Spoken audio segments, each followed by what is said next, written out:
Welcome back, Faye, Fayettes, and Fantasy Fiends. You're listening to Book for Two. I'm Scott. And I'm Genevieve. If you're new here, welcome to our brand of chaos. We bring the male and female perspectives, the wild theories, the heated debates, and of course, the couples banter you never knew you needed, but now you can't escape. She likes her books full of morally gray characters, spice, and enough romantasy to make a Fae male brood for centuries. And he likes his full of epic fantasy, sci-fi, and deep emotional character arcs that ruin his life for days. And somehow we make it work. Okay, but before we ride into the Red Desert, like two emotionally constipated assassins on a redemption arc, can we just say a massive thank you? Yeah, so what is happening? Our Dark Hallmark video went on full beast mode. As of this recording, we are at 380,000 views on Instagram and 272,000 on TikTok. Apparently, the internet agrees.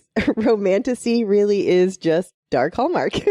I mean, you know I like this genre as well, but it's okay to be self-aware and call out what you like and joke around. I mean, the Hallmark ladies know it's all the same and they don't apologize for it, so why should we? I won't apologize for liking what I like, and I wouldn't want anyone else to either. So I love our Book Talk family. All right, let's catch up real quick before we hit the sand dunes of doom. In The Assassin and the Healer, Celaena's fresh off her pirate fallout and sulking in a sad little tavern town. She meets Irene, sweet, struggling, probably one bad customer away from setting the place on fire. Instead of being her usual rage goblin self, Celaena actually trains her, gives her some cash, and sends her off to heal the world. No bodies drop, no dramatic rooftop escapes, just some genuine character development and a dead asshole or two. And now we're heading to the Red Desert in The Assassin and the Desert. We're going to do chapters 1 through 6. Celaena's off to earn redemption points with the silent assassins. But let's just say, silence is not her strong suit.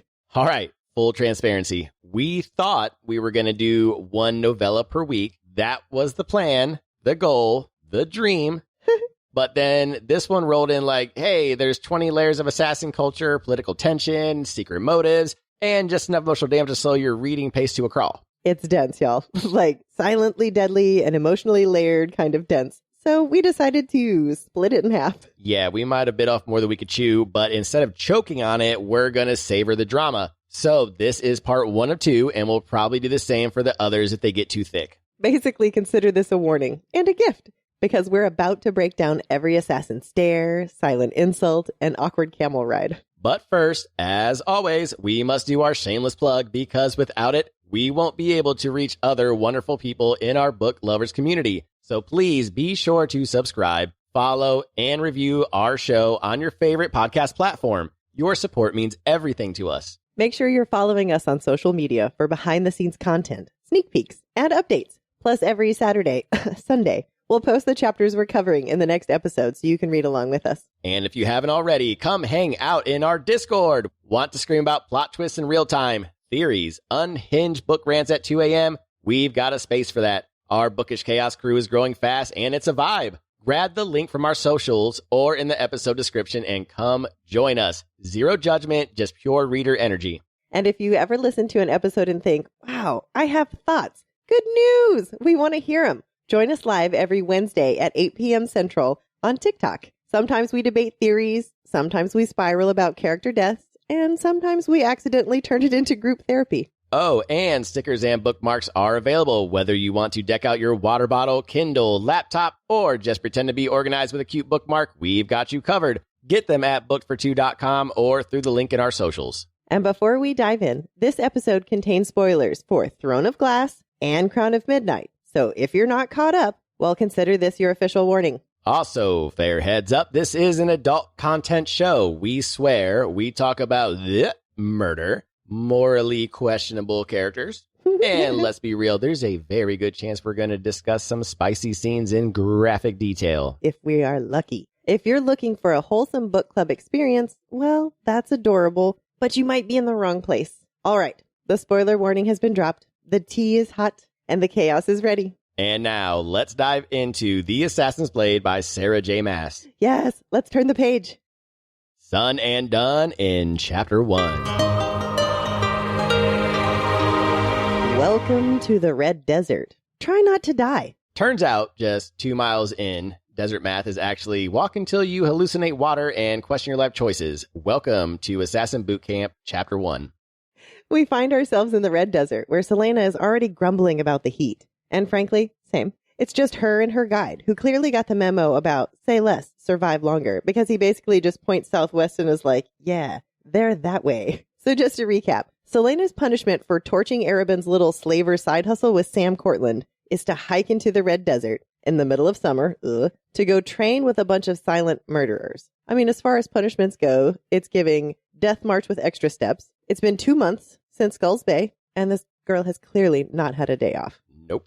Celaena heads off down the dune like she's got somewhere better to be, but then realizes the nomad's not coming. She turns back, and he's just standing there like, nope, I value my life, thanks. I can't really blame the guy. If someone told me to walk 2 miles towards a fortress full of elite silent killers, I'd also nope right the hell out of there. Truth. She looks west and sees nothing. Just sand and heat shimmer. But the nomad tells her, it's just 2 miles. They'll find you. Which feels less like hopeful directions and more like the start of a Game of Thrones death montage. You know, the kind where someone walks into the desert and either comes back riding a dragon or doesn't come back at all. And then poof, he's gone. Just her, the sun, and 2 miles of good luck with that. Fast forward a few sun-drenched, soul-draining hours later, and Celaena's basically crawling into what looks like an Oasis dream sequence. There's pools, there's rivers, actual plant life. It's giving Mirage, but somehow it's actually real. And after all that heat, she's about 3 seconds from cannonballing into the water and asking questions later. She's really upset, though, that no one has offered her a drink or, basic human kindness. Rude. This new escort she's with, not exactly the nurturing type either. So she does what she does best. Full Assassin's Creed mode. Every corridor, every window, every exit. If there's a weak spot in this place, she's going to find it. They keep moving deeper and deeper into the fortress until the stone turns slick and cool. And then they're climbing into some kind of inner sanctum situation where the double doors finally swing open. She walks into what looks like a Bond villain's dream. Huge chamber, dramatic shadows, and just enough flair to say, I could kill you, but with style.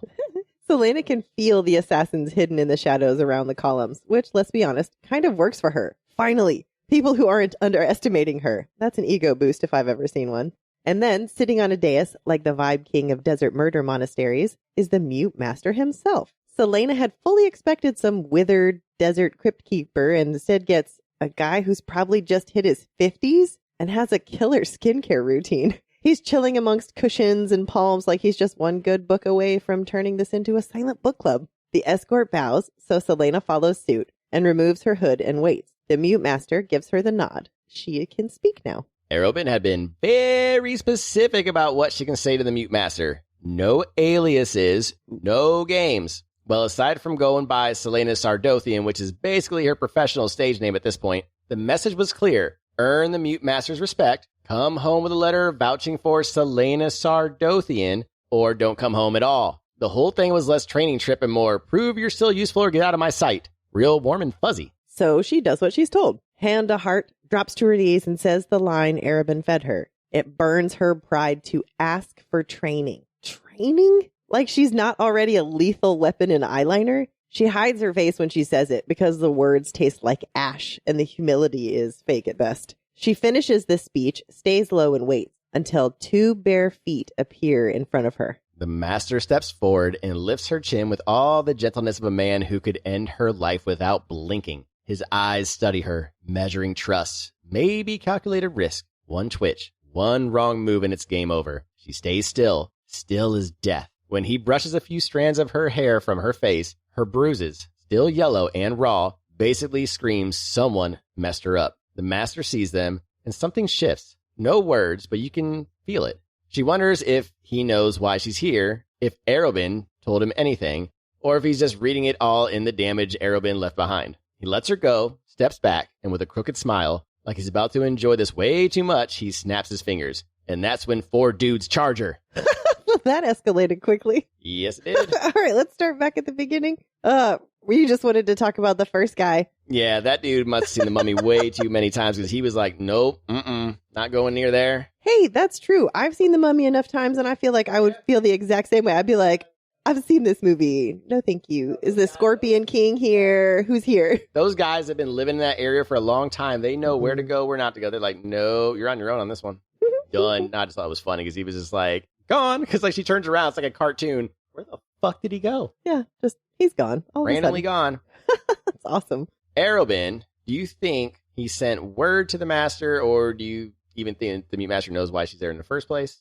He didn't seem surprised. She questioned that, and he didn't seem surprised, but maybe he just wouldn't because, I mean, they faked the surprise at the slave trade deal with the pirate lord, so he could be faking, oh, I knew you were coming, and not known at all. I'm pretty sure there's a, what's it called, like a treaty between the two Assassins Guilds, so they probably talk back and forth, kind of like no doubt. Kind of like, the secret talking between like Russia and the United States back in the day where they would talk behind enemy lines to make sure, everyone was... I have a weird question about that. How are they doing that? How, birds? Oh, yeah. Okay. Yeah, they use birds, pigeons, ravens, whatever. Okay. All right. I'm down for that. Magic. Back when magic was a thing. Now yeah, but there's no magic now. So there's no magic now, but... Okay, so the bird would definitely get there faster than she did. So yeah, he probably knew. Yeah, they know. Okay. And obviously her pride is going to be the death of her again because she's pissed off that she's here for training.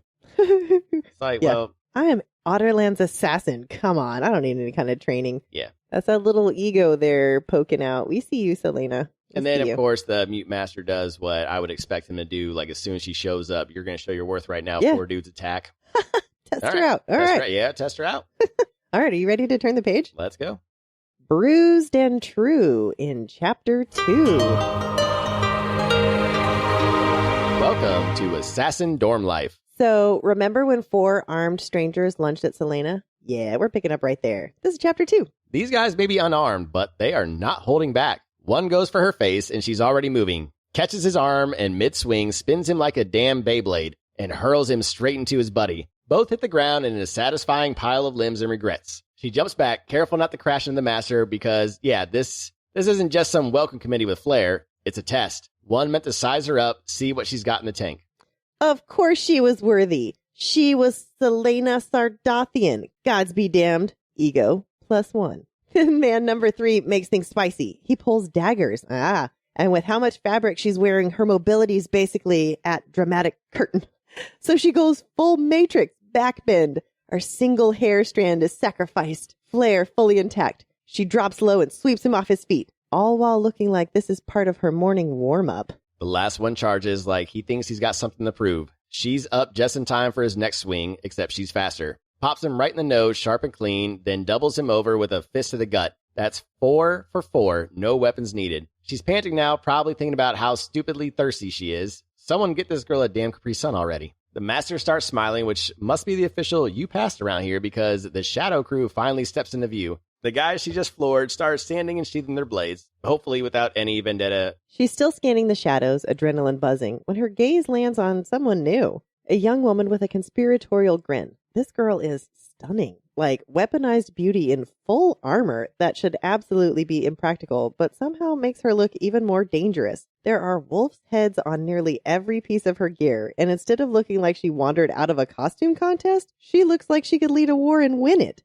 Celaena tries not to stare too hard. The Master motions her forward. Thank the gods it's not for round 2. He signs something to the girl standing nearby, then gestures between the two of them. The girl bows, all graceful and badass, then hits Celaena with the same, I know something you don't grin. Her name is Ansel, her new roommate. The Master signs again. How long will Celaena be staying? 1 month if he allows it. That's all she's got to earn his respect and get the letter. 1 month to prove she's not just Rifthold's pretty blade. The Master settles back into his seat with all the serenity of a man who just watched an epic takedown before breakfast. Message received. She has earned a place here. For now. Ansel informs her. Training starts at dawn. Naturally. Welcome to Assassin Summer Camp. Celaena, meanwhile, is still fuming about Arobynn. The fact that he ever doubted that she could pull this off? Please. The man's ego is only outmatched by his pettiness. Still, she thanks the Master, plays it cool, and then Ansel whisks her off. Hopefully to food, a bed, and a bath. Preferably not in that order. As they were walking, Celaena's hyper aware that she's got exactly 0 weapons right now. They took her sword, her pack, probably even her favorite hairbrush, and left her with vibes. She's not defenseless, obviously, but still, girl likes her gear. Meanwhile, Ansel's just clanking along in her cosplay-worthy armor, swinging her arms like she's on a Sunday stroll. Celaena's half convinced this chick is going to throw down at any second. Roommate? Yeah, Celaena's not thrilled about that. The only woman she's ever spent any real time around were the courtesans Arobynn paraded through the keep during his parties, and those relationships weren't exactly built on mutual respect and support. There were no other women in Arobynn's guild. Zero. Nada. So this whole female assassin roommate thing is whole uncharted territory. And worse, there are lots of women here, half the assassins from what she can tell, which means she's not special. She's just another deadly girl with secrets and eyeliner. And sure, Ansel might even be better than her? The horror. This sounds like a growth arc incoming. Ansel casually starts explaining the younger trainees, the acolytes, popping in and out of rooms. Turns out part of their training is scrubbing floors and making beds for the senior assassins. Celaena clocks it all in while trying to look completely unimpressed. Not one of them looks at her, not even a sideways glance. Celaena's chin ticks up an inch. She's not used to being ignored. Ego slightly bruised. Ansel's been here since she was 13 and just hit 18. Celaena's got more years under her belt, but hey, different schools, different trauma. Celaena keeps her answers vague, just enough to follow Arobynn's orders about not hiding who she is, but without offering anything extra. If the goal is survival and staying sharp, no one needs to know more than her name. Still, she's pretty sure that she's got more years of assassin training than Ansel, which obviously means she's better. Obviously. Okay, please hold while I roll my eyes into another dimension. When Celaena asks if the Mute Master's training had been worthwhile, Ansel drops the, "Oh, I don't train with him personally" bomb. Cue the tiniest internal record scratch. Turns out, even here, the Master's personal training isn't guaranteed, just like with Arobynn. Only those chosen few get the hands-on tutorials. The rest, probably just YouTube and bruises. We learn Ansel is from the flatlands of the coast of the Western Wastes, formerly known as the Witch Kingdom. Celaena's heard of the Wastes, sure, but the flatlands, that's new. Apparently, Ansel's father is Lord of Briarcliff and sent her here so she could make herself useful. According to Ansel, that might take like 500 years minimum. Celaena actually chuckles despite herself. Okay, maybe she's not entirely awful. She finally asks about the armor. How does Ansel not melt in all of that? And Ansel's answer is peak assassin fashion logic. Yes, it's hot, but how else am I going to stand out in a crowd of killers? She had it made herself. The sword, though, that belonged to her father. And the wolf motif? That's the family sigil, which explains why it's literally everywhere. Subtle? No. Intimidating? Absolutely. As they keep walking, Ansel throws out a casual, "So, how many people have you killed?" Like she's asking about favorite ice cream flavors. Celaena's internal response, "None of your damn business." Ansel jokes that surely someone as infamous as Celaena must have a calling card at every hit. You know, something theatrical. Celaena's not into that. It's flashy. It's cheap. Yeah, she wants people to know who she is. But the way Ansel said it, something about it felt different, heavier, maybe even personal. Then Ansel asks about the bruises, asks which one of them got the worst beating, like this is some kind of trauma tea time. Celaena gives a surface-level answer, but clams up fast when Ansel asks her if her master gave them to her. Nope, off limits. Ansel doesn't push, but the silence says enough. Eventually, they reach the bathhouse, and Ansel tells her an acolyte will show her to her room when she's done. Her things will be there. Celaena doesn't love the idea of anyone touching her stuff, especially not the bougie underwear she paid a lot for. But she's supposed to be on her best behavior, so she just nods, thanks Ansel, and steps into the bathhouse, like she's just imagining roundhouse kicking anyone who'd rifled through her pack. Scene change. Thankfully, the baths were split, men on one side, women on the other, and the women's side was blessedly empty. Celaena slipped into the cold, clear pool, and yeah, hard pass on that temp. Polar plunge energy, no thank you. She wasn't modest, not really, but she stayed low in the water, hiding the bruises that ran like fading battle maps across her ribs and arms. Seeing them pulled her in two directions, rage and grief, and neither one sat easy. She wanted to go back to Rifthold to see what happened to Sam, but the thought of it twisted her stomach. Right now, all of that felt a world away, so she just stayed there, let the cold bite, let the silence settle, and didn't get out until her fingers looked like raisins. Ansel wasn't in their very cozy little assassin dorm when Celaena got there, but someone had clearly unpacked her things, which, rude, but also kind of efficient. She hadn't brought much with her anyway, none of her fancy clothes, thank the gods, because desert sand would have turned silk into scraps in under 5 minutes. The room had 2 narrow beds, and if not for the tiny wolf figurine on the table and a headless dummy clearly used for armor storage, Celaena wouldn't have even known which side was Ansel's. She even snooped through Ansel's drawers, strictly for recon, of course. Everything was folded so precisely it was almost unsettling. Even the underwear. It was all so colorless. Like Ansel moonlighted as an assassin and a librarian. Her thoughts slipped back to Sam. He probably folded his underwear too, if he still could. Arobynn might have held back with her, but Sam, he'd always been the one Arobynn considered replaceable. Oof. That thought landed like a gut punch. She didn't unpack anything else, just lay down and let sleep take her. With sleep came a memory. She had never seen Arobynn that angry. And not the loud kind of angry, the still kind, the quiet kind. That was always worse. No yelling, no cursing, just this razor-edged calm with a wildfire in his eyes. She and Sam were seated side by side in front of his desk. When Arobynn stood and gently asked Celaena if she had any idea how much money she'd cost him, Sam actually sucked in a breath. That kind of breath you take when you already know what's coming. Her palms were soaked. No matter what was about to happen, she knew freeing those 200 slaves had been the right call. And if she had to pay the price for it, so be it. Then Sam tried to jump on the grenade, told Arobynn it was both their idea. But Arobynn cut him off, cold, sharp. He knew better. He knew this had Celaena written all over it, and Sam only tagged along to keep her alive. Sam opened his mouth to argue, but Arobynn just whistled. That sound made her stomach twist. Wesley entered, and Arobynn calmly told him to get Turn, Mullen, and Harding. That's when the real fear settled in. She didn't move, didn't blink. Not during the long, awful silence while the other assassins were summoned. Harding shut the door. Turn and Mullen grabbed Sam and ripped him out of his chair. One arm each, locking him down like this was just another mission. Harding stood in front of him, flexing his fists. Celaena whispered, "No," because there was no way Arobynn would make her watch them hurt Sam. But she kept her head high. Then Arobynn leaned down and whispered, "You're not going to enjoy this. You will not forget this, and I don't want you to."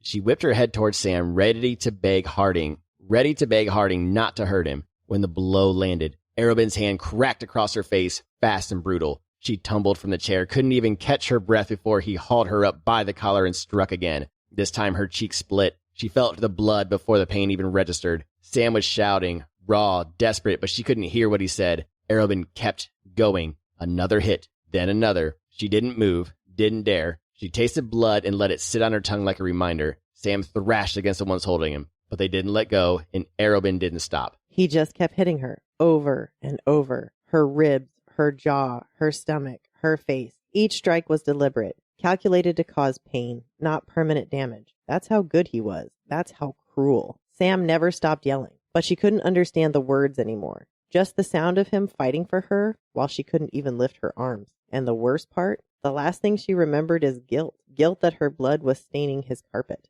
And relief that at least she didn't have to watch Arobynn hurt Sam. Okay, that was a long chapter and a lot to unpack. Take it from the top. Yes. Oh my goodness. All right, let's start with, wait a minute. There are no other female assassins in Arobynn's guild. Yeah, maybe their guild is kind of like the No Ma'am Club from Married with Children? Maybe. Do you know that? Do you know the No Ma'am Club? No, but I feel like I vaguely remember that. So Al Bundy and his cronies created this club called No Ma'am, and it stands for National Organization of Men Against Amazonian Masterhood. Okay. It was an anti-feminist group founded by Al Bundy in response to Women's Bowling Night. In response to Women's Bowling Night? Yeah.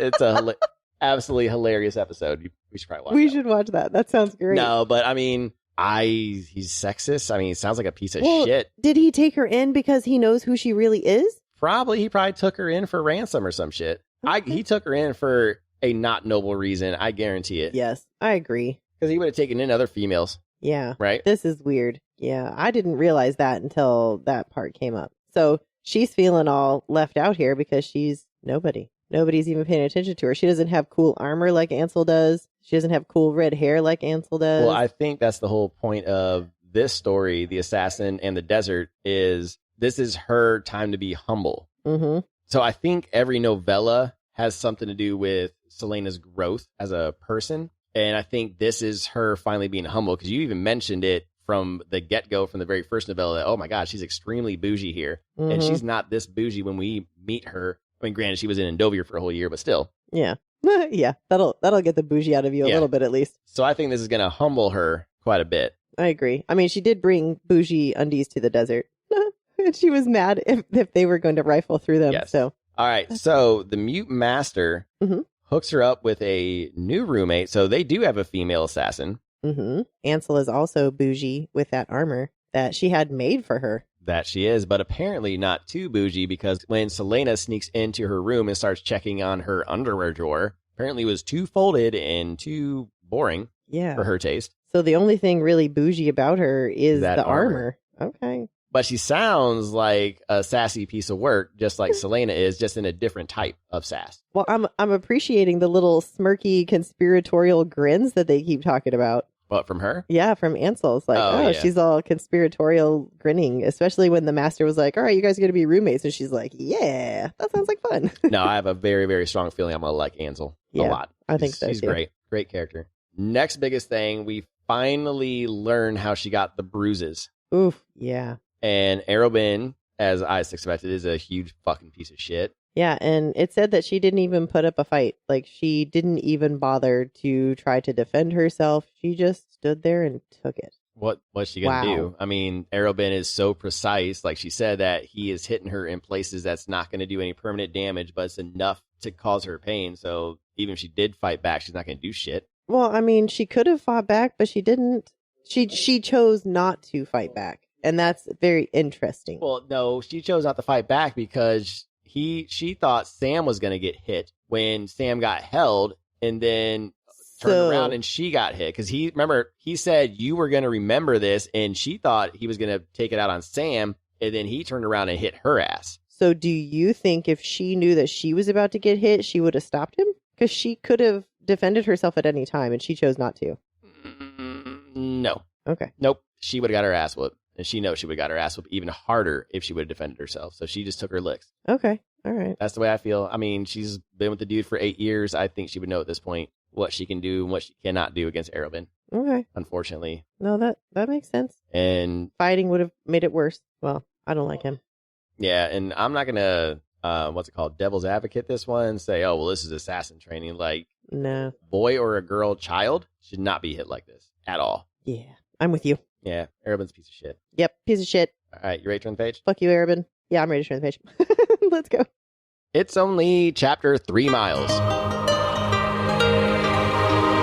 So about that letter of recommendation. Dinner, desert politics, and a training schedule that's basically just vibes. Welcome to chapter 3. Celaena didn't exactly have a red carpet moment planned, but she still pulled out her best tunic for dinner and added a touch of eyeshadow, which, bold choice in the desert heat. Everything just melts off, but sure, let's be fabulous. Ansel came to collect her, and off they went. The fortress was oddly quiet in certain corridors, and Ansel made it clear some areas were just not for talking. Celaena, exhausted as she was, still kept her assassin instincts on high alert as they entered the dining hall. She noted every exit, every potential escape route, and also noted something a bit less fun. No one seemed to care who she was, which, again, rude. They found a spot at the table, and Ansel introduced her around, including a guy named Mikhail, before going full cafeteria mom and loading both of their plates. She promised the food wasn't poisoned and was actually decent, which isn't always a guarantee in assassin headquarters. Then came the local drama. Lord Beric, big desert energy, even bigger ego. He rules over Xandria and claims control of this whole section of sand.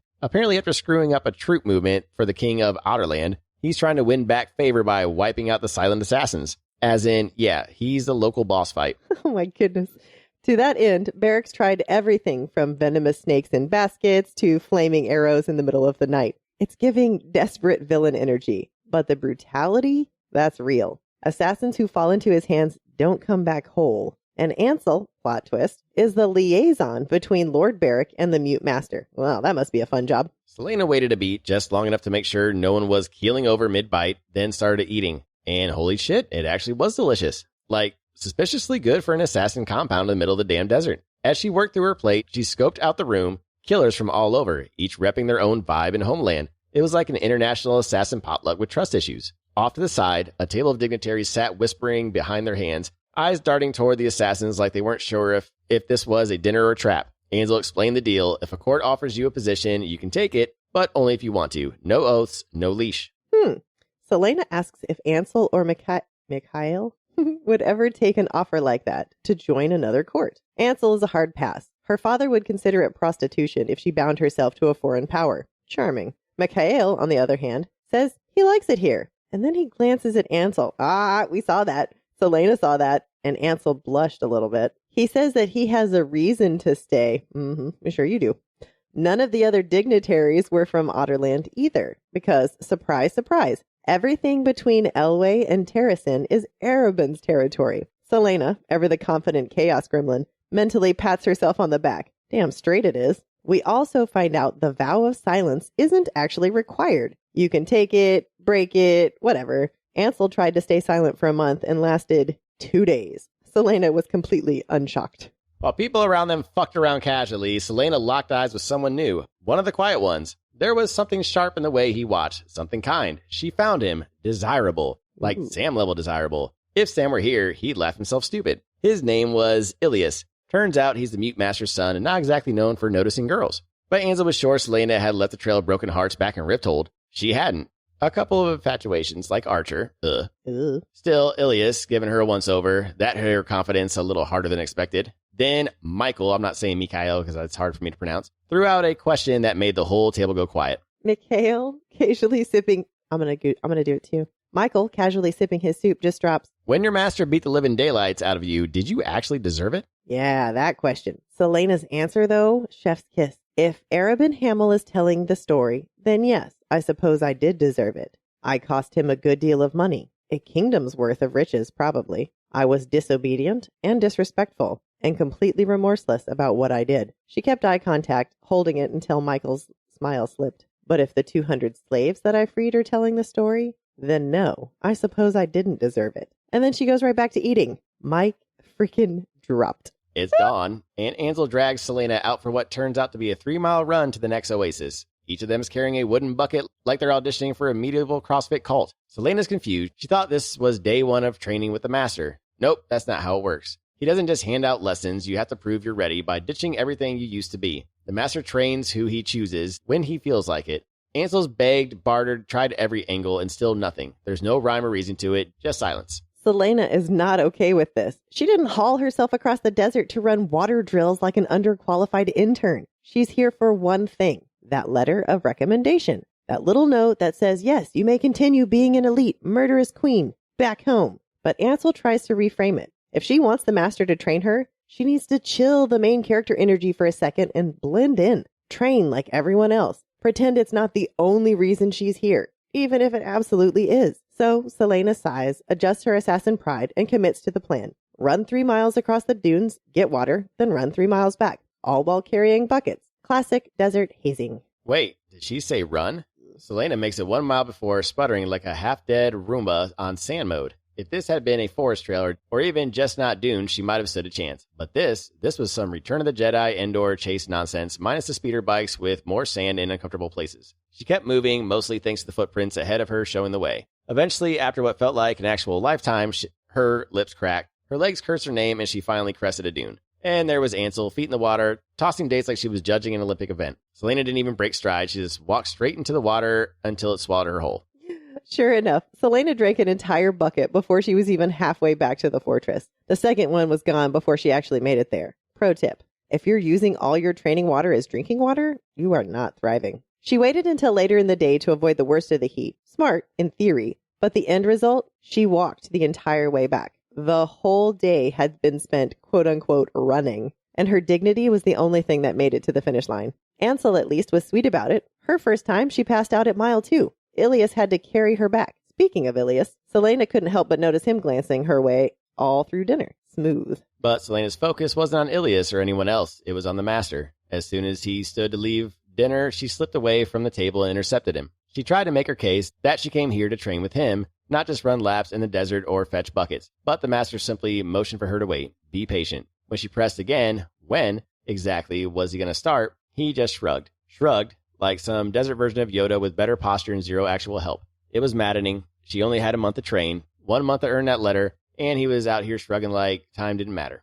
The master just turned and walked off. And when she made to go after him again, boom, blocker. Ilias, silent but firm, stepping between her and the man like, hey, maybe don't chase my dad down the hall. She tells him she doesn't mean any harm, and he finally lets go of her arm. Then finally, they introduce themselves. And in that moment, she realizes, if anyone might understand what it's like to be the prize student of an infamous assassin king, it's the son of the Mute Master. She could tell the others respected him. He wasn't just the master's son. He had earned their admiration. And Celaena, well, she wasn't there yet. After Ilias stops in and things cool off, she starts walking back to her room, frustrated, sweaty, and just done. Ilias had tried signing something to her, rapid hand movements and all, but she'd lost him after, like, the second motion. He threw his hands up and walked off, and honestly, fair.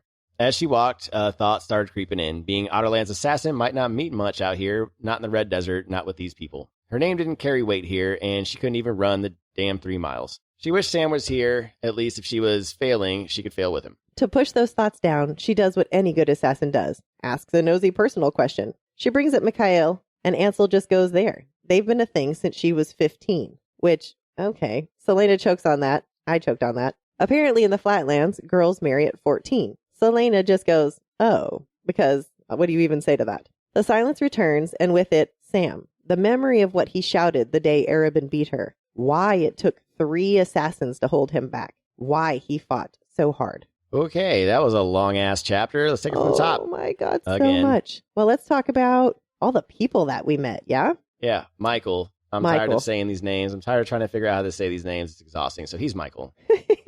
And if I'm saying Ilias wrong, too damn bad, he's Ilias. Whatever. I'm tired. I like it. I like Michael. That's easier. Fucking Michael. We're probably not going to see him again anyway. Well, yeah, probably. Ansel is probably going to be the only one that we see after this, most likely. That would be my guess. Maybe Michael if they're still together, but whatever. Yeah. All right. Michael. Yeah, it is. Michael, whatever.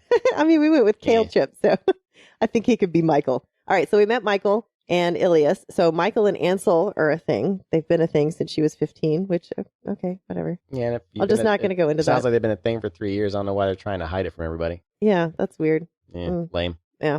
All right. And then we learned about Lord Barrick, who is the Lord of Xandria. Mm-hmm. And he's trying to get back into the good graces of the King of Outerland. And he thinks killing the silent assassins and sending the Mute Master's head back on a silver platter will get him there. So he just keeps making these. Are they half-hearted attempts? Like, it sounds like they're kind of half-hearted. Like, hey, here's a basket of some poison or venomous snakes. No, it just sounds like he's a fucking dumbass, doesn't know what the hell he's doing, which is why he's screwed up in the first place and why he's trying to kiss up to the fucking King of Outerland, because he's basically like J.D. Vance. Oh, well, that sounds about accurate then. Mm-hmm. I like that. That tracks. Yeah. All right, let's also talk about that they don't have to take a vow of silence. You can do it or not do it. So I wonder if Ilias has to, or was that his choice as well? Because he's the Mute Master's son. So I'm wondering if that was like I wonder if he had a choice. That was just a thought. Following in his father's footsteps, most likely. All right. But yeah, I mean, it's still cool. I mean, sounds like people from other nations can come in. Multicultural. Yeah. Oh, weird how that fucking works. It seems like Shocking. everyone can join and can share cross cultures and yeah. Yeah, and it sounds like everyone's happy here. It sounds like people don't get their fucking ass beat for messing up either. Yeah, it sounds like a much better place to be training at the very least. Shocking how that works. Yeah. Well, speaking of training, Ansel is training Celaena, so she's not training with the master. Girl has got to learn patience. And I guess she's seeing now what Arobynn was talking about when he said, oh yeah, good luck getting training with the master. Because last chapter, she's like, oh, yeah, see how easy that was? And now she's finding out, oh, you're not actually training with the master yet. You're gonna have to do some soul searching to prove that you're even worthy to train with him. So. No, this whole novella is gonna be a Celaena humble pie. That's what this whole thing is. I love it. Humble pie. Yeah, Celaena humble pie. That was good stuff. Anything else that we're missing in this chapter? Oh, did we talk about Ilias other than he was the Mute Master's son? No, she just has a schoolgirl crush on him. Not a big deal. Yeah, all right. All right. Cool. Are you ready to turn the page? I am. Let's go. Less me, more core in chapter 4. The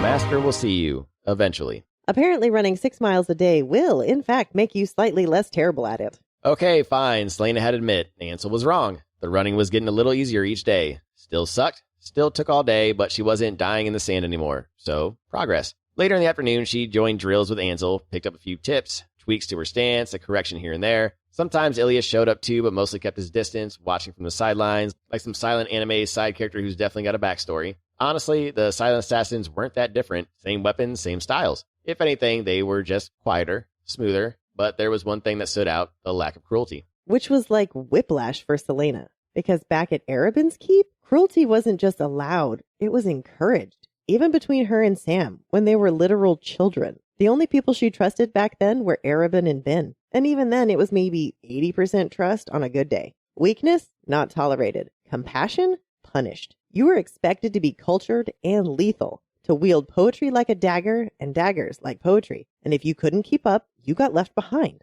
But here, The silent assassins helped each other. They shared their knowledge like actual human beings. They learned something cool. You passed it on. There was still competition, sure, but there was also respect, a bond, something that tied them not just to each other, but to the place itself. Because the master might ask these people for their opinion before writing that damn letter, and if that meant she had to eat a little humble pie to get it, then fine. But if he didn't give it to her by the end, yeah, she'd seriously consider holding a blade to his throat and asking again. Still a little too me, definitely not what he's looking for. On the 5th night, Lord Beric decided to test the fortress. And by test, I mean attack. Conveniently timed, of course, for when a bunch of assassins were off escorting dignitaries back to the port. That's super suspicious. Celaena's not saying mole, but she's definitely thinking mole. I'm thinking mole. Soon, she and Ansel are up on the parapet, bows in hand, eyes on the ridge, arrows notched. Tension is thick. They're waiting on Ilias's signal. Apparently, they're aiming for a very specific spot, just below a cluster of 30 soldiers who think they're being stealthy. Cute.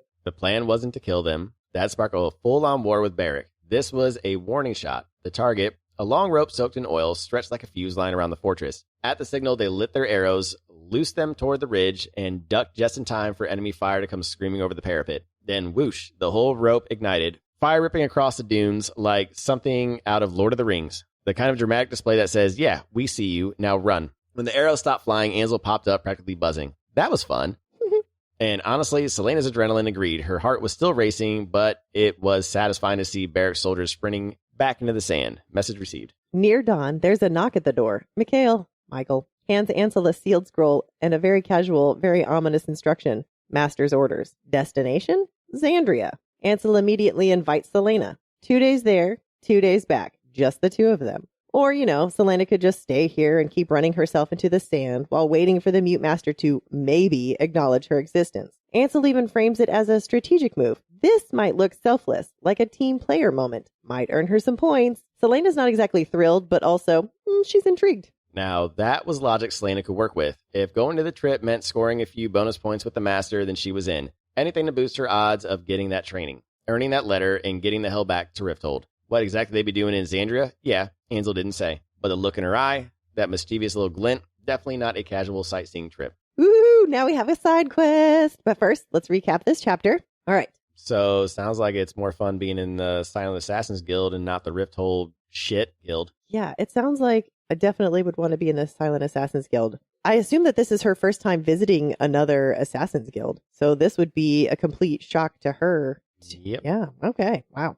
Well, yeah. It also goes to show that you get better and more loyal people when you actually treat them decent. I mean, I'm sure there's still punishments and stuff for when they fuck up, but I guarantee it's not doing what Arobynn did to a 16-year-old girl. For sure it's not. Yeah, there's definitely going to be punishments, but it's probably going to be compensatory to what has happened. Yeah, that's crazy. All right. And then Beric attacking with 30 soldiers. I mean, I guess if nobody had seen them, I guess it might have been a big deal. I'm not sure what their plan was. Actually, now I kind of know who Beric reminds me of. Who? Kim Jong-un. No, seriously. Like, he's always like trying to test shit and it always fails. Right? Oh my gosh, that's totally, I can totally see that. He's like, I'm going to fire my new missile, and then it just like goes like 5 feet. And he's like, that didn't work out. Here's some snakes. Yeah. Wow, that didn't work out. I'm going to keep attacking these guys. I fucked up again. And like the silent assassins are like, look, we could totally take this dude out. It would probably unstable the area, but this is like nothing. Like, That's why they keep sending Ansel like, come on, dude, give us another month, and then whatever. Just come on, stop the bullshit. I wonder what it is that Ansel is doing, though. I hope it's not what I think it is. I don't know, but they have to go to Xandria now, so I guess we're going to find out. But she's got that mischievous glint in her eyes, so... Well, real quick, let's talk about Celaena thought that because of what's going on with Lord Beric, that there might be a mole. Yeah. I hope it's Michael. You hope it's Michael because of his name? Anymore. Anyone with a screwed up name that I have to struggle with, I hope they get killed first. Oh, baby. or they just don't show up anymore. Like, why can't we have Nox back or Paylor? Those are easy. Can I get those guys back? No. We have to keep coming up with screwy names.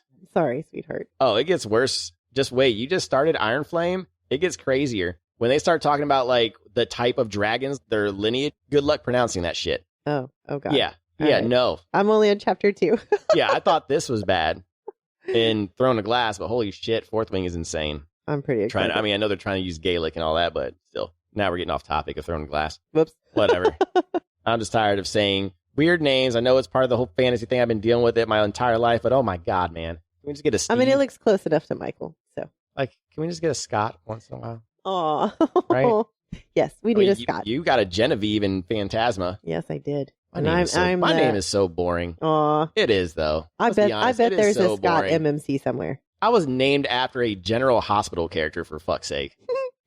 That's terrible. Let's look him up. I don't even know what the fuck he looks like. Oh, God. Scott from General Hospital. I'm going to be so mad at oh, my God. Scott Baldwin? Please don't tell me I'm named after fucking Scott Baldwin. Fuck me. God damn it. I'm so mad right now. Why are you so mad? I might have to call my dad. Oh, no. I'm named after Scott Baldwin. Well, I want to see what he looked like back then. So it'd be 80s. General Hospital? You said General Hospital? Yeah. 80s? No, Mom, come on. You could have done better than this. There has to be a different Scott, right? I don't know. I don't think so. Like, aw. I mean, you could ask your dad. He would know, right? Yeah, there is a character named Scott. It's fucking Scott Baldwin. Is it? Fuck my life. Why is it not Scott Reeves? Ken Schreiner. Look at Scott Reeves, though. No, it's definitely Scotty Baldwin. Why? Well, right here, Ken Schreiner is the one that played him. Ken Schreiner. For years. I'll call my dad later and I'll update everybody everyone's going to look up Ken Schreiner. All right. Well, that was exciting. Yeah. All right. You ready to turn the page? Yes, I am. Let's go. Just trying to survive in Chapter 5. Market Day Mayhem. When the bedtime stories start with witches and end in spider death quest, it's going to be one of those chapters. Celaena's lying there trying real hard to convince herself that sand under her cloak is just as good as her down mattress back in Rifthold. Spoiler, it's not even close. She flops to her side, sand grinding in places sand should never, ever be. And now she's facing Ansel, who casually throws out a can't sleep. Of course she can't sleep. They didn't stop moving all day, barely ate, and she's got enough sand in her body to qualify as a walking sandbox. Like, how the hell did it even get there? This isn't Dune, and she's not built for the spice life. Naturally, Ansel gives her shit for it, like, I didn't realize the infamous Celaena Sardothian would be such a priss. The claws are out. Celaena shoots back that she's used to roughing it. She's just not required to enjoy it. There is, in fact, no moral law that says you can't complain about sand in your everywhere. Then she mentions the Western Waste, sort of by accident, her curiosity slipping through, and Ansel confirms that what they're dealing with out here is luxury compared to the place that she came from. Then Ansel drops the whole damn history lesson. Witches, curses, the Iron Teeth nightmares. Let's break it down. The Flatlands used to be part of the Old Witch Kingdom, ruled by the Croakan Queens. Think elegance, power, and dangerous beauty. But 500 years ago, the Iron Teeth clans rolled through and killed them all. Celaena had never heard the term Iron Teeth before. These witches, they've got actual iron teeth and fingernails, full nightmare fuel. The Croakan Queens were said to be radiant, practically glowing, while the Iron Teeth are walking weapons. When they took over, the last Croakan Queen cursed the land. No crops, no animals, nothing but rot. But now the Iron Teeth are moving east and the land's bouncing back. That should definitely not be comforting. And Ansel's seen one. Yeah, seen one. She tells Celaena this absolutely not bedtime story about a girl who crossed a witch, and all they found afterward were bones. Clean, white bones. So yeah, good luck sleeping after that. But hey, not all nightmares come empty-handed. Ansel offers one handy little detail. The only way to kill a witch is to cut off her head, which is good to know. Mentally pins that to her weapons checklist. Then Ansel shifts tone and casually drops what feels like a manifesto. She says the silent assassins could do more, should do more. That if she were master, she'd lead them to glory, hunting witches, protecting people, using their skills for something greater. That sounds like foreshadowing. And then, as casually as the reveal dropped, they both drift off to sleep. End scene. It's Market Day in Xandria, which basically means Black Friday in the desert. Merchants from across the continent, pushing spices, jewels, silks, and food that make your soul weep. Celaena stays close to Ansel as she navigates the crowds like she's got fast travel unlocked. But as they weave through the chaos, Celaena starts to notice something. People do stop to look, but only at Ansel. Even without her armor, she's commanding attention. Meanwhile, Celaena might as well be invisible. Cool, love that for her. Poor thing. Ansel stops near the edge of the souk and casually drops, I'll go speak to Lord Barrack alone, which, to be clear, is not Celaena's idea of a good time. Ansel assures her it's better to hang out shopping than linger in the stables with Barrack's men, because that's not shady at all. Still, Ansel keeps glancing toward the palace like she's kind of nervous or dreading something. She tells Celaena to behave and meet her at the fountains in a few hours, and then, poof, she's gone, swallowed up by the crowd. Celaena thinks about following Ansel towards the palace, but then something starts sizzling nearby, and honestly, the smell rewrote her entire plan. She spends the next 2 hours drifting through stalls, mentally cursing her lack of coin. Her biggest dilemma, a pair of curled toe shoes versus lilac perfume, until bam, something glints in the corner of her eye. Spider silk. Tucked beneath a canvas tarp on a wagon, displayed like it's no big deal. It's delicate like gossamer, stronger than steel, and rarer than the Legend of Zelda Master Sword drop. And this is a lot of it, just hanging out in the open. Okay, let's talk about nightmare material. This isn't just fabric. It's made by horse-sized Stygian spiders, the kind that live in the Rune Mountains and eat like dreams or people. I don't know. The price of the silk varies depending on whether you believe they traded memories, time, human flesh. Cute, super cute. Celaena asks the vendor what kind of market he expects for that here, and he shoots back, what's a northern girl doing in Xandria? So yeah, okay, he's been around. She has only seen spider silk once in a handkerchief owned by the madam of the nicest courtesan house in Rifthold. So definitely not impulse purchase territory. She questions the vendor, where did he get this much spider silk? Steal it? Barter with one of the monsters? He says he went to the Rune Mountains himself. He's just passing through on his way to the southern continent, figured it was worth setting up shop in case someone interesting showed up like her. Then out of nowhere, he asks her age. She just turned 17, spent the day trudging through the Red Desert with no cake and only a grumpy guide. But what he says next knocks her off balance. That's not much younger than me. Excuse me, what? He tells her he's 25. He paid 20 years for 100 yards of spider silk. He thought that they'd take it off the end of his life, but nope, it was immediate. In a blink, 20 years of his life was gone. And he still says that it was worth it. Apparently, a witch he met told him there's only one way to get those years back. Kill the spider that took them. That's it. And you'd have to be a great warrior, someone deadly, maybe someone from the north, maybe someone just like Celaena. Then he shifts gears, asks her if she's a spy for Lord Beric, says the city guard mentioned weird dealings between Beric and the silent assassins. Celaena files that info way fast. Is that why Ansel didn't want her to come with her, or some of the silent assassins working for Beric? And finally, the merchant just lays it out. Will you retrieve my lost years for me? I can make you hella rich. Celaena's not exactly saying no. Spiders? Witches? Sure. Maybe not Iron Teeth witches. She's still thinking about that bone-clean horror story that Ansel told her. But she's already rich, and also very much booked until summer ends. But luckily for both of them, the merchant won't be back until next year. She finally tells him, if he finds himself in Rifthold again, he should ask for Arobynn Hamel. He'll know where to find her. Before she walks away, he hands her a small piece of spider silk. It's enough to buy 10 horses, maybe more. A gift, he says. A reminder that everything has a price. Celaena did go back and buy the shoes.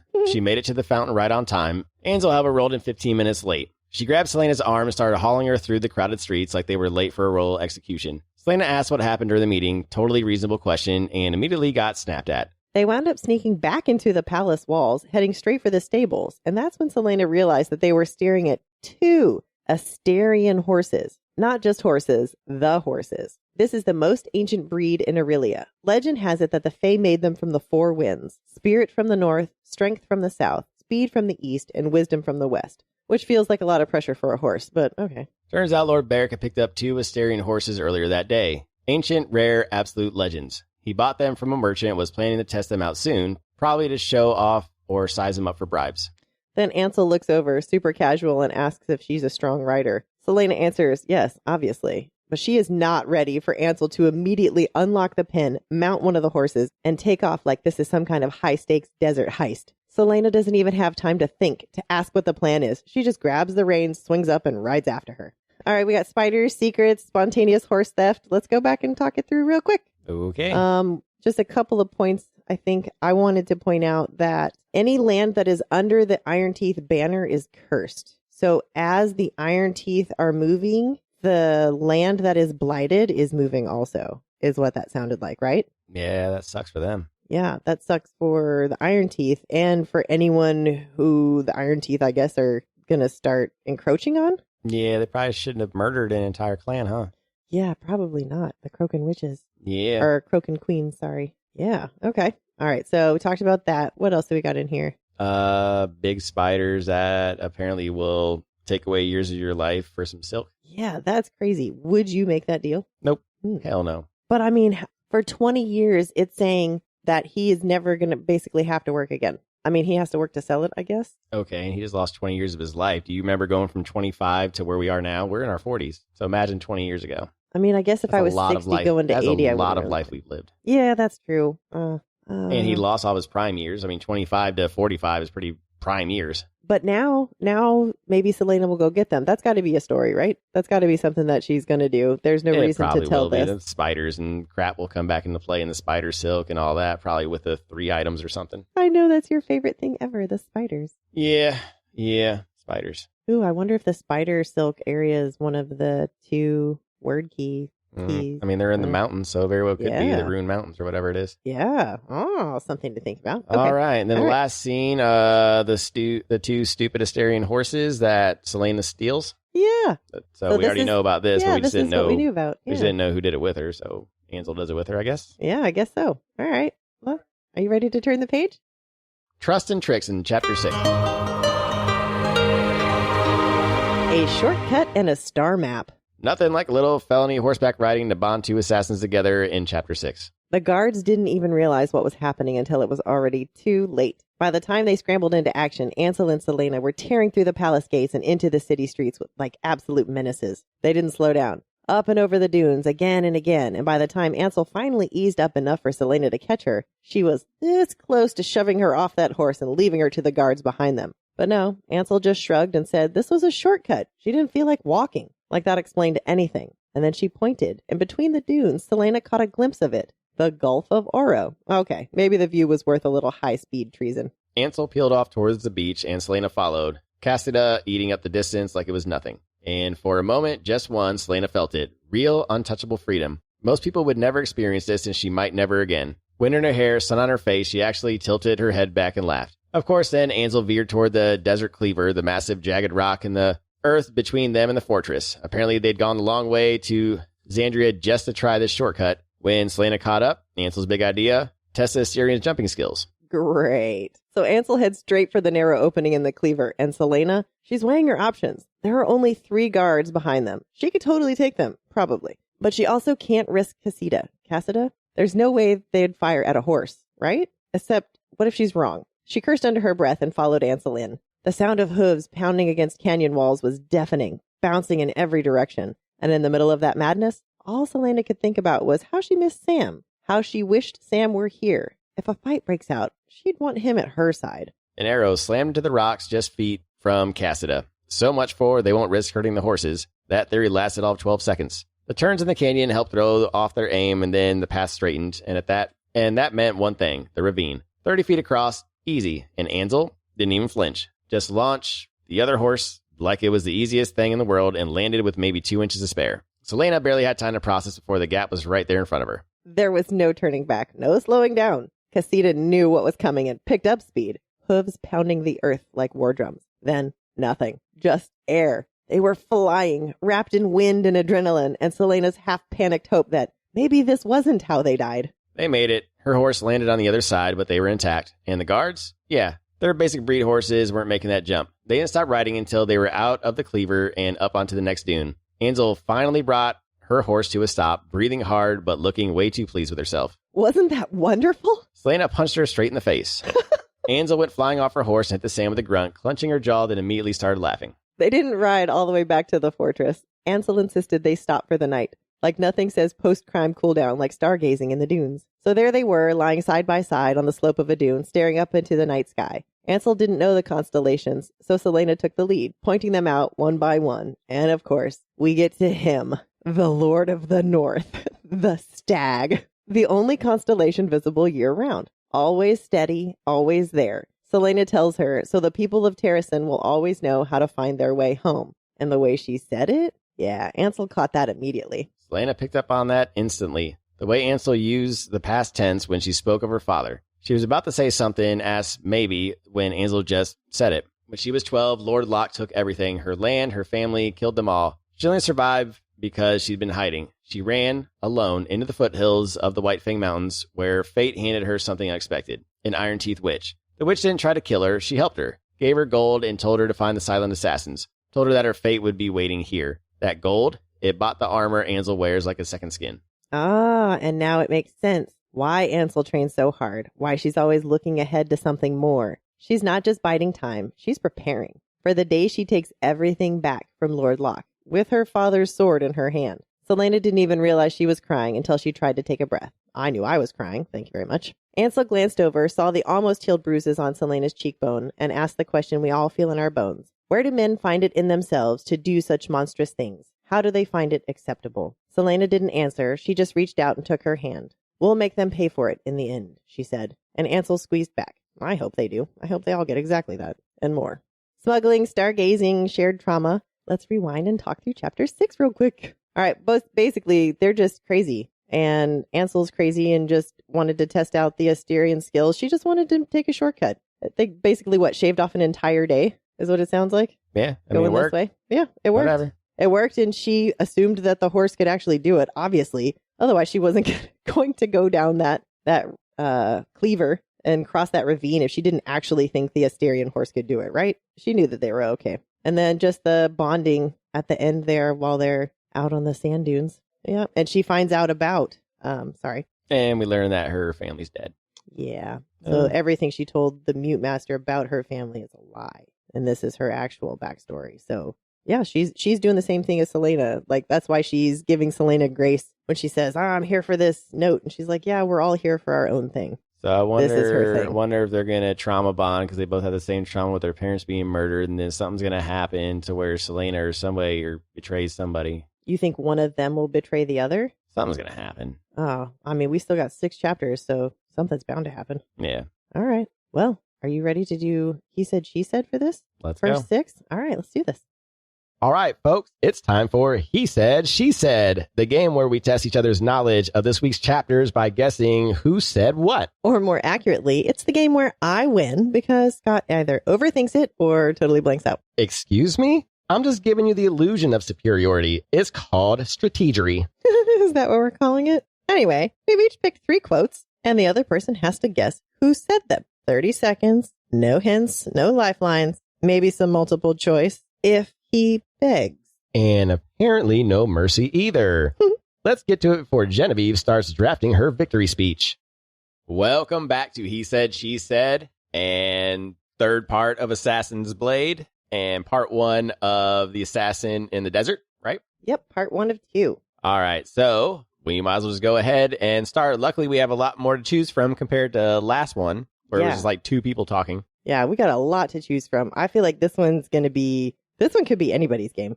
All right, go ahead with your easy one, sweetie. All right, I think I got this easy one. Are you a strong rider? I like it. Is that Good one. Yeah, that's an easy one? Yeah, because Yeah. only 2 people were riding horses, and I'm going Ansel to Celaena. That is correct. It was her idea. Yep. All right. All right, you ready for my easy one? I am. 2 miles.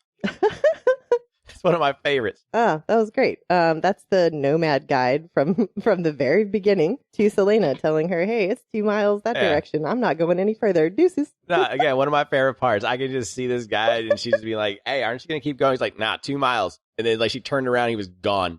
Like, ah, man. He's like, fuck you. Goodbye. All right, this go is as far as I go. Right? Yeah. All right, go with your medium. All right, medium. Our master knows well enough that everything from Elway to Terracin is your master's territory. You know what? This might have been a hard one. No, that doesn't sound like a hard one. Okay. That sounds like the scene where they're sitting at the table. We meet Michael, whatever we're calling him. And Ilias. Ilias, yes. So I'm going to say, so this sounds like a trick question here. Because I want to say Ansel. However, I'm going to say Michael to Celaena. Dang it. I thought I was going to be able to trick you. But that's a good one, right? Because Yeah, it was a very good. 50-50. No, love it. Oh, I got it. Yes. Hey, at least I'm doing it right. Even though I'm not winning. Anyways, go ahead. What's your medium? All right, ready? Mhm. Are you out of your damn mind? Oh, man. There's so many people that are out of their damn minds. There's really one. She's kind of... Well, I feel like it was Celaena to Ansel about the whole horse thing. That is correct. All right. There you Sweet. go. Woo. Woo. All right. All right. I got it. So hard not to say this I without know. the office. Okay. Go ahead with your hard one. You like my hard one. God damn it. That's what you said. She likes to be dramatic. Likes to be dramatic. Uh-huh. You're going to try to trick me. Okay. I want to say they're talking about Ansel. Okay. Is it Michael to Celaena? Yep. Good job. Oh, crap. Good job. That was well done. Well thought out. All right. All right. You ready for my hard one? I am. All right. Here we go. This mofo is over here doing hand signals at me. Hey, there was no rules against. This is language, is it not? There's no rules I don't know what against you sign said, language. though. That could be two people. So that could be either Ilias or the master. But I don't know that you signed anything coherent. Probably not. That's why this is a hard one. Basically, you got a 50-50 guess on who I just wrote down. That's not fair. Hey. All right, I'm going to say Ilias to Celaena. I'll give it to you. I put the master, but let's just go ahead and give it to you. I mean, it was 50-50, so Hey, I had to take my chance. But, like, how often are we going to see people doing sign language in the book? So that was good. I had to take a shot. That was good. I was like, why are you leaning over in your chair? Oh, you son of a... All right. Bonus. Hit me. We'll make them pay for it in the end. Ansel to Celaena talking about Lord Kim Jong-un. Lord Kim Jong-un. Right? Lord Locke, I think. Yeah. No, not Locke. Locke? No, Locke is the one that killed her family. Mm-hmm. Briar, right? Lord Briar. No, Barrack. Barrack. God. But they're talking. I know what you're thinking. Yes. But no, they're talking about Lord Locke. Oh, talking about Lord Locke. Okay. And Arobynn. Okay. Yes. And who do you think said it? Ansel to Celaena. It is the other way around. Oh, that's right. After she tells a story, that's the last thing Celaena says before the scene ends or chapter ends or whatever. Yes, and then Ansel, just after that, said, yes, we will. All right, my bonus. All right, yep, bonus. A little bit of a long one here. Ooh. Personally, I like it here. When I want to leave, I'll let the master know I'm available. But until then... I liked that line because I felt that it was very romantic-y driven. Mm-hmm. So that was Mikhail to Celaena about... Sideways glance, Ansel. Exactly. Yeah, I just put Michael to Celaena and Ansel. Yeah. Good job. Mm-hmm. That was fun. That was a good one. Hey, that was a lot of quotes that we could have chosen. So all right, well, now you know if we run into any mute silent assassins again that you can now do sign language. I can recognize that sign language is happening. Yeah, but I mean, we'll just guess. Guessing's good. Just might as well throw it up there as a hard one no matter what. Yep, might as well. All right. Well, that was a fun game. I loved it. All right, over to our Assassin's Whisper. Welcome, seekers of secrets, to Assassin's Whisper. I am Obsidian, sharp as a blade, clever as a riddle, and never where you expect me.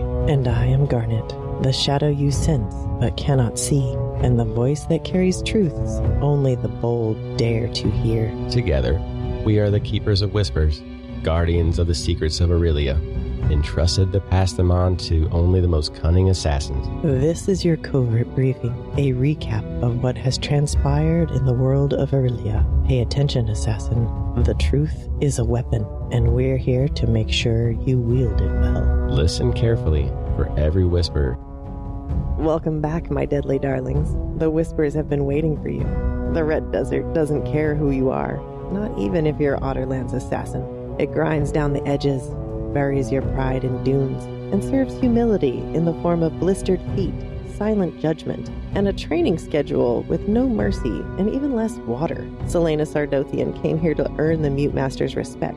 1 month, 1 letter, no guarantees, and the clock is already ticking. But the sand isn't the only thing getting under her skin. Ansel of Briarcliff, sharp tongue, armor-clad, and one bad idea away from public execution, is the unlikely champion Celaena never asked for.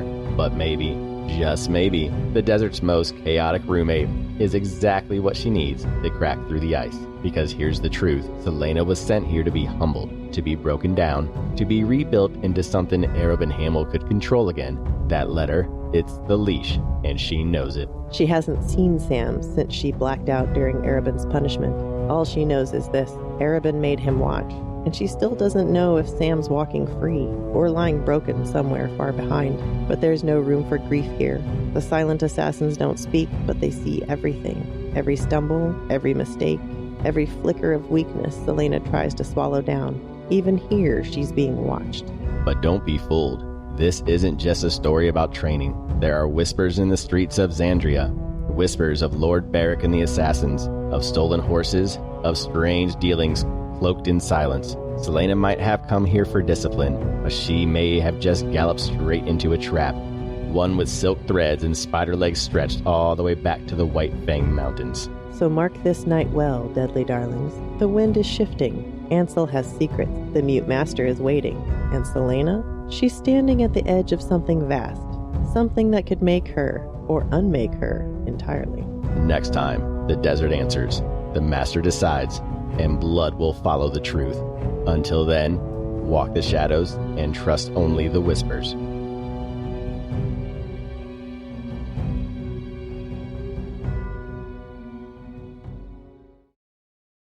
Thanks for joining us for this episode of Booked for Two. Don't forget to subscribe and leave a review to help other book lovers find the show. Follow us on socials at Booked for Two Podcast for behind-the-scenes content. Follow us on socials at Booked for Two Podcast for behind-the-scenes content, updates, and sneak peeks. We'll also post next week's chapters every Sunday, so you can read along. Join us for our live Q&A every Wednesday at 8 p.m. Central on YouTube and TikTok. We'll answer your burning questions, react to your theories, and occasionally overshare our book-related emotional damage. Want even more chaos? Join our Discord. The link's in our bio. Come hang out, chat books, and get early access to exclusive content. Finally, don't forget to grab your stickers and bookmarks at bookfor2.com.